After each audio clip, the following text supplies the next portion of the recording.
Hello friends, welcome to static education YouTube channel. दोस्तों, आज हम इस वीडियो में पार्ट 2 करेंगे। जनरल साइंस के कुछ कुछ इंपॉर्टेंट एमसीक्यू लेंगे और उसके साथ कुछ फैक्ट भी लेंगे। इससे पहले हम जनरल साइंस का एक वीडियो अपलोड कर दिया है, उसको नहीं देखा उसका लिंक डिस्क्रिप्शन में मिल जाएगा। दोस्तों, इस पर ज्योग्राफी, पॉलिटी, हिस्ट्री की भी कुछ वीडियो इसमें अपलोड कर रखी है, उसको भी नहीं देखी है तो उसका लिंक डिस्क्रिप्शन में मिल जाएगा। अगर आप इस चैनल पे नए हैं तो इस चैनल को सब्सक्राइब कर दीजिएगा, बेल आइकन प्रेस कर दीजिए ताकि आपको नोटिफिकेशन मिलता रहे। और दोस्तों, ये वीडियो अच्छा लगे तो लाइक एंड अपने दोस्तों के साथ शेयर भी कर दीजिएगा। चलते हैं दोस्तों, कुछ एमसीक्यू लेते हैं और साथ ही फैक्ट देखते हैं। चलते हैं दोस्तों, लेते हैं फर्स्ट क्वेश्चन। ध्वनि किस माध्यम में सबसे तेजी से यात्रा करता है? जो ध्वनि है, वो साउंड है, जो किसमें सबसे ज्यादा तेजी से यात्रा करता है? तो इसका राइट आंसर होगा 4, मेटल, मतलब धातु में सबसे ज्यादा वो तेजी से यात्रा करता है। जैसे रेल की पटरियां होती है ना, उसमें अगर कान लगा के सुनेंगे तो सबसे आवाज आएगी। तो ये जो ध्वनि है, जो सबसे ज्यादा किसमें करती है? मेटल में प्रवाह सबसे ज्यादा होता है इसका। और प्रकाश के लिए किसी भी माध्यम की जरूरत नहीं होती है, बल्कि ध्वनि के लिए किसी भी माध्यम की जरूरत होती है। ओके दोस्तों, इसके बारे में कुछ आगे देख लेते हैं, कुछ फैक्ट देखते हैं। ठोस पदार्थों के माध्यम से ध्वनि सबसे तेज यात्रा करती है। ठोस पदार्थों के माध्यम से ध्वनि जो है वो सबसे तेज यात्रा करती है। ऐसा इसलिए है क्योंकि ठोस माध्यम में अणु तरल और गैस की तुलना में एक साथ बहुत करीब होते हैं, इसीलिए ऐसा होता है, जिससे ध्वनि तरंगे इसके माध्यम से अधिक तेजी से यात्रा कर पाती है। ओके दोस्तों, और कुछ फैक्ट देख लेते हैं। वास्तव में ध्वनि तरंगे हवा की तुलना में स्टील के माध्यम से 17 गुना तेजी से यात्रा कर सकती है। दोस्तों, आवाज से भी 17 गुना तेजी से स्टील में यात्रा करती है ध्वनि। ठीक है, उदाहरण के लिए ध्वनि वायु में 343 मीटर पर सेकंड पर यात्रा करती है, ये किसमें? वायु में। और जो जल में कितनी होती है? 1484 मीटर पर सेकंड जल में, जो 4.3 गुना तेज वायु में। ठीक है दोस्तों, वायु से कितनी? 4.3 गुना तेज। और लोहे में 5120 5120 मीटर पर सेकंड यात्रा करती है। दोस्तों, याद रखना है कि सबसे ज्यादा होती है सॉलिड में, उसके बाद होती है लिक्विड में, उसके बाद होती है गैस में। ठीक है दोस्तों, ये याद रखना है। जो साउंड है, साउंड सबसे ज्यादा किसमें होगी? ठोस में, फिर होती है द्रव में, फिर होती है गैस में। ओके दोस्तों, आगे चलते हैं, नेक्स्ट क्वेश्चन लेते हैं।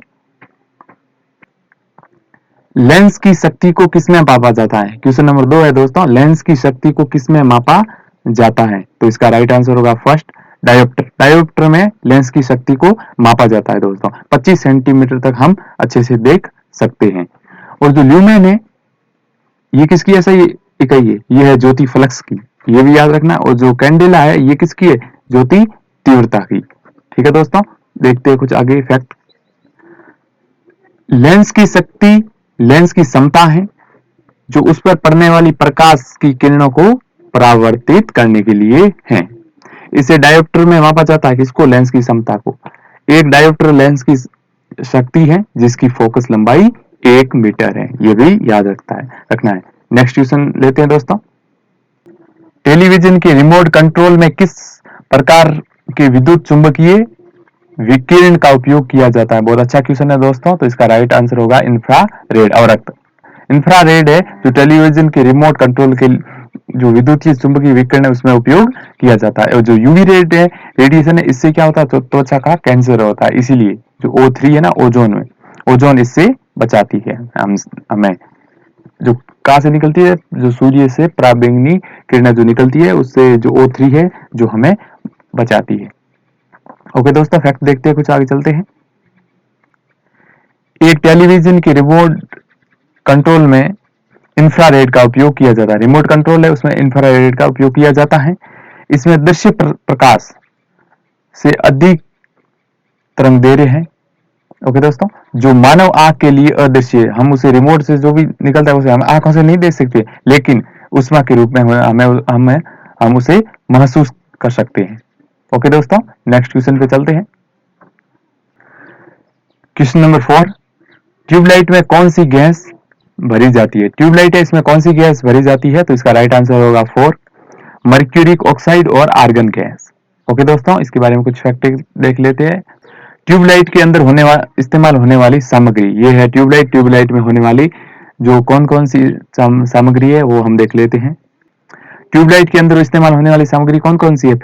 जो इलेक्ट्रोड के रूप में ये होता है, जो फिलामेंट कोइल होता है ना, इलेक्ट्रोड के रूप में फिलामेंट कोइल, ये, और मर्क्यूरिक ऑक्साइड, और अक्रिय गैस जो आर्गन है। आर्गन क्या है? अक्रिय गैस है, इसका भी इस्तेमाल होता है इसमें।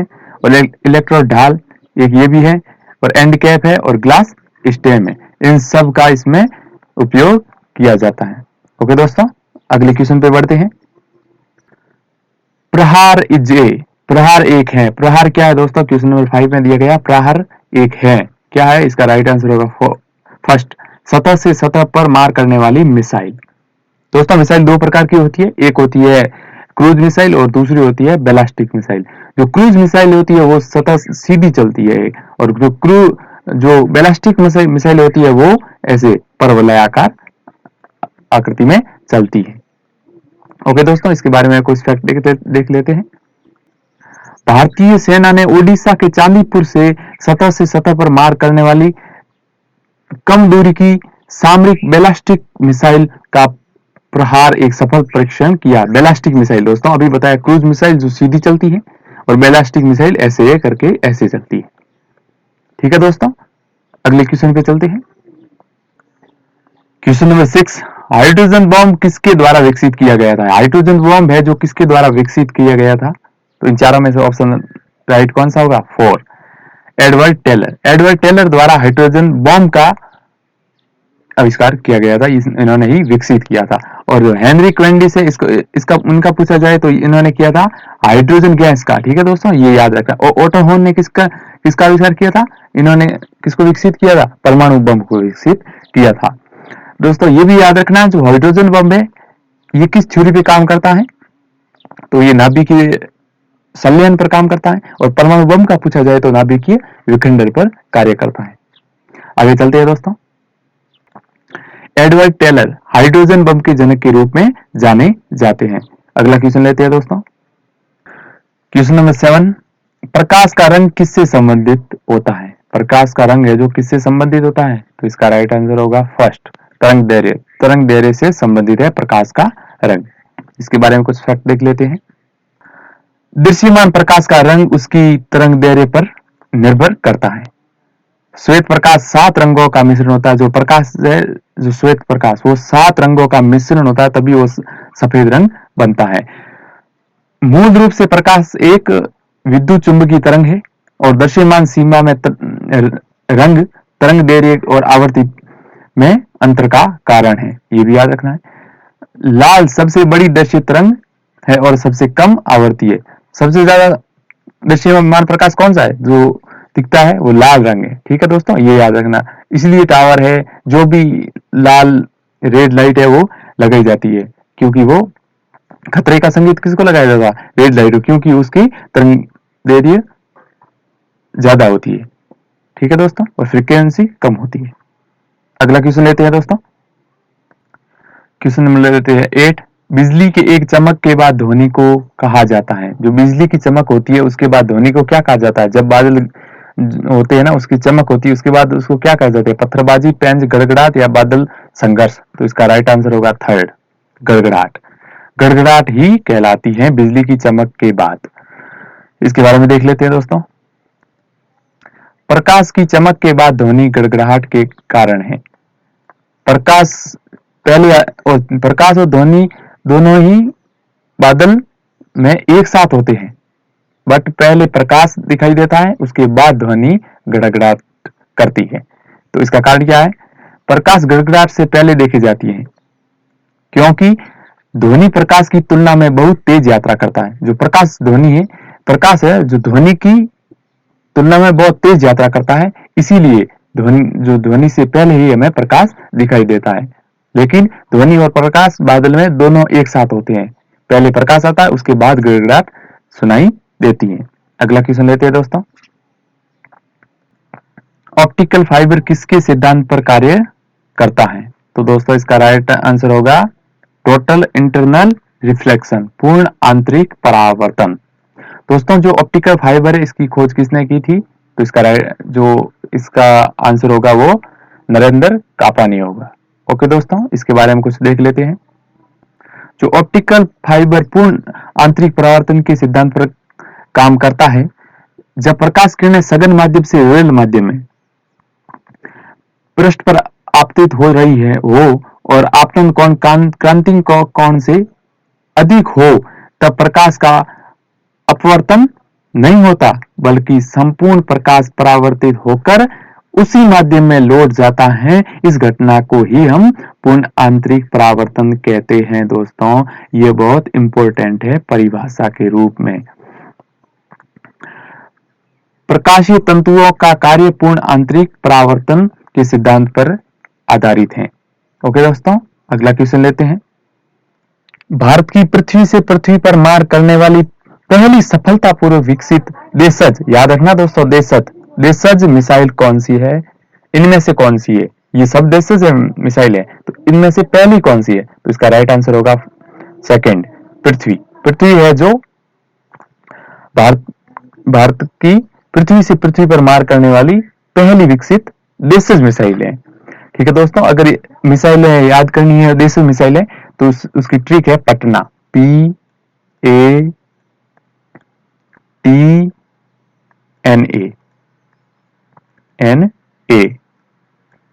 P का मतलब पृथ्वी, A का मतलब अग्नि, T का मतलब त्रिशूल, N का मतलब नाग और A का मतलब आकाश। ये 5 मिसाइलें हैं जो देशज मिसाइलें थी, जो पूर्णतः भारत में विकसित की गई थी।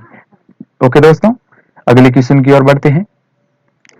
निम्नलिखित में से कौन पानी को अत्यधिक प्रदूषित करती है? इनमें से कौन सी धातु है, मतलब कौन सी जो तत्व हैं जो पानी को अत्यधिक प्रदूषित करती है? तो इसका राइट आंसर होगा फर्स्ट, आर्सेनिक। आर्सेनिक है जो पानी को अत्यधिक प्रदूषित करता है। ये क्या है? एक उपधातु है, तो इसका जो परमाणु क्रमांक है वो कितना है? 33। ये भी याद रखना है दोस्तों। ये है पीरियोडिक टेबल दोस्तों, इसमें से ये है उपधातु, यहाँ पे है 33 पे आर्सेनिक। ओके, ये है अधातु और ये है धातु, और ये है एंथेनॉइड और ये है लेक्टिनॉइड। ओके दोस्तों, आगे चलते हैं, अगले क्वेश्चन लेते हैं। क्वेश्चन नंबर 12, सौर प्रणाली की खोज किसने की थी? बहुत अच्छा क्वेश्चन है दोस्तों। सौर प्रणाली की खोज किसने की थी? इसका राइट आंसर होगा 2, कोपरनिकस ने कहा था सूर्य की प्रणाली की खोज की थी। अगला फैक्ट देखते हैं इसके बारे में। सौर प्रणाली का मुख्य विचार पोलिश खगोल शास्त्री निकोलस कोपरनिकस ने प्रस्तावित किया था। उन्होंने क्या कहा था? सूर्य ब्रह्मांड का केंद्र है। उन्होंने क्या कहा था? सूर्य जो है ब्रह्मांड का केंद्र है। अगला क्वेश्चन लेते हैं दोस्तों। बैरोमीटर का नीचे जाना एक संकेत है दोस्तों, तो इसका राइट आंसर आंधी भी है पर वर्षा भी है, मतलब धीरे धीरे नीचे जाना वर्षा का संकेत है। इसके बारे में देख लेते हैं, कुछ फैक्ट देखते हैं दोस्तों बैरोमीटर के बारे में। बैरोमीटर एक उपकरण है जो दाब को मापने के लिए उपयोग किया जाता है। ये दोस्तों याद रखना, बैरोमीटर एक उपकरण है जो किसको मापने के लिए उपयोग किया जाता है? दाब को मापने के लिए उपयोग किया जाता है। बैरोमीटर की रीडिंग की धीमी गति से पता चलता है कि एक कम वायुमंडलीय दबाव पास के क्षेत्र से गुजर रहा है, बारिश हो सकती है। वो धीरे धीरे नीचे मतलब बारिश हो सकती है। यदि बैरोमीटर रीडिंग बहुत तेजी से नीचे आ रही है तो क्या संकेत है? कि तूफान का संकेत है। 5-6 घंटे के भीतर तूफान आ सकता है। ओके दोस्तों, हो गया क्लियर? अगला क्वेश्चन लेते हैं। निम्नलिखित में से कौन सबसे तेज संचार चैनल है? तो इसका राइट आंसर होगा फर्स्ट, माइक्रोवेव एक सबसे तेज संचार चैनल है। इसके बारे में देखते हैं। एक माइक्रोवेव सबसे तेज संचार चैनल है, जबकि ऑप्टिकल फाइबर जो अभी पढ़ा था संचार का एक तरीका नहीं, डेटा स्थानांतरित करने का एक तरीका है। ऑप्टिकल फाइबर क्या काम करता है, डेटा को इधर इधर से उधर लेके जाता है, स्थानांतरित करता है। और जो एक माइक्रोवेव है वो सबसे तेज संचार चैनल है। ओके दोस्तों, अगला क्वेश्चन लेते हैं। क्वेश्चन नंबर लेते हैं 15। पाइकोमीटर एक उपकरण से क्या मापा जाता है? पाइकोमीटर है, इससे क्या मापा जाता है? तो इसका राइट आंसर होगा डेंसिटी। जो घनत्व है इसको मापने की इकाई कौन से? पाइकोमीटर एक उपकरण, इसका एक उपकरण कौन सा है? पाइकोमीटर। और पाइरोमीटर उच्च तापमान के लिए पाइरोमीटर का उपयोग किया जाता है। अगले क्वेश्चन पे बढ़ते हैं दोस्तों। क्वेश्चन नंबर लेते हैं 16। बल्ब की चमक वोल्टेज या धारा पर निर्भर करती है? इनमें से वोल्टेज पर निर्भर करती है या धारा पर निर्भर करती है? बल्ब की चमक किस पे निर्भर करती है? तो इसका राइट आंसर होगा थर्ड, बोथ, दोनों पे, धारा पे भी करती है और वोल्टेज पे भी करती है। बल्ब की चमक वोल्टेज और करंट दोनों पर निर्भर करती है, ये याद रखना है। चमक शक्ति पर निर्भर करती है, चमक है जो शक्ति पर निर्भर करती है। P बराबर V इंटू सी होता है, ये भी याद रखना, P बराबर V इंटू सी। जब हम करंट या वोल्टेज बढ़ाते हैं तो चमक बढ़ जाती है। ओके दोस्तों, अगले क्वेश्चन पे बढ़ते हैं। Question number 17। खगोलीय दूरी का मात्रक क्या है? खगोलीय दूरी का मात्रक क्या है दोस्तों? तो इसका राइट आंसर होगा फर्स्ट, प्रकाश वर्ष, लाइट ईयर। इन तीनों के बारे में देख लेते हैं दोस्तों।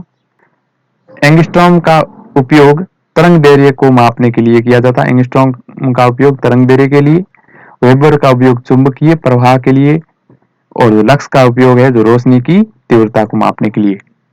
याद रखना है, एंगस्ट्रॉम का उपयोग तरंग दैर्घ्य के लिए, वेबर का उपयोग चुंबकीय प्रवाह के लिए, और लक्स का उपयोग रोशनी तीव्रता के लिए, और जो दूरी का है, जो प्रकाश खगोलीय दूरी है, वो प्रकाश वर्ष का उपयोग किया जाता है। ओके दोस्तों, अगले क्वेश्चन पे बढ़ते हैं। Question number 18। हमारी दुग्ध मेखला आकाशगंगा का आकार क्या है? तो इसका राइट आंसर होगा थर्ड, सर्पिलाकार। सर्पिलाकार है हमारी आकाशगंगा का आकार। इसके बारे में देख लेते हैं। दुग्ध मेखला आकाशगंगा ब्रह्मांड में हमारी घरेलू आकाशगंगा है, ये आकार में सर्पिलाकार है। हमारी आकाशगंगा, जो आकाशगंगा या पृथ्वी, तो निकटतम आकाशगंगा कौन सी है? एंड्रोमेडा है, एंड्रोमेडा, और जिसकी दूरी कितनी है? 2.2 मिलियन प्रकाश वर्ष है, light year, 2.2 million light year. आकाशगंगा किस किस से बनी है? तारों और गैसीय बादलों, मुख्यतः कौन सा? Hydrogen gas. सूर्य किससे बंधा है? हाइड्रोजन और हीलियम से।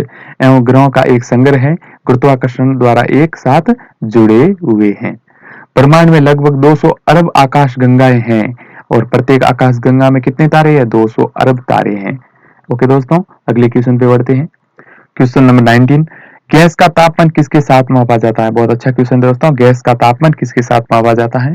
तो इसका राइट आंसर होगा थर्ड, पाइरोमीटर। पाइरोमीटर के साथ गैस का तापमान मापा जाता है। गैस का तापमान पाइरोमीटर से मापा जाता है, ये भी याद रखना। और सूर्य का तापमान, ये भी एक पाइरोमीटर से मापा जाता है, दोनों भी एक ही, मतलब गैस का तापमान पूछे तो पाइरोमीटर, और सूर्य का तापमान पूछे तो पाइरोमीटर। अगले क्वेश्चन पे बढ़ते हैं। क्वेश्चन नंबर लेते हैं 20। कितने तापमान को मापने के लिए पारा थर्मामीटर का उपयोग किया जाता है? तो इसका राइट आंसर होगा थर्ड, 350 सेंटीग्रेड। ये दोस्तों याद रखना है। जो पारा थर्मामीटर तापमान को के बढ़ने के साथ मात्रा के परिवर्तन के सिद्धांत पर आधारित है ये, और ये -30 डिग्री से सेल्सियस से लेकर 357 डिग्री सेल्सियस तक के तापमान को माप सकता है, ये दोस्तों याद रखना है। अगला क्वेश्चन लेते हैं दोस्तों, लास्ट क्वेश्चन लेते हैं दोस्तों, जो जीके का है। Tata institute of fundamental research किस राज्य में स्थित है? जो Tata institute of fundamental research किस राज्य में है? झारखंड में नहीं होगा दोस्तों, इसका राइट आंसर होगा मुंबई, महाराष्ट्र। ये याद रखना दोस्तों, ज्यादातर लोग इसमें झारखंड कर देते हैं, पर झारखंड नहीं है, इसका राइट आंसर होगा महाराष्ट्र। पश्चिम बंगाल की राजधानी क्या है? कोलकाता। झारखंड की रांची, जिसका अटल नगर है नया नाम। महाराष्ट्र की मुंबई, और जो तमिलनाडु है उसकी राजधानी है चेन्नई। ठीक है दोस्तों, तो ये वीडियो कैसा लगा दोस्तों, कमेंट बॉक्स में लिखिएगा दोस्तों। और ये अच्छा लगा तो लाइक, शेयर एंड इस चैनल को सब्सक्राइब कर दीजिएगा। थैंक यू दोस्तों, take care, have a nice day.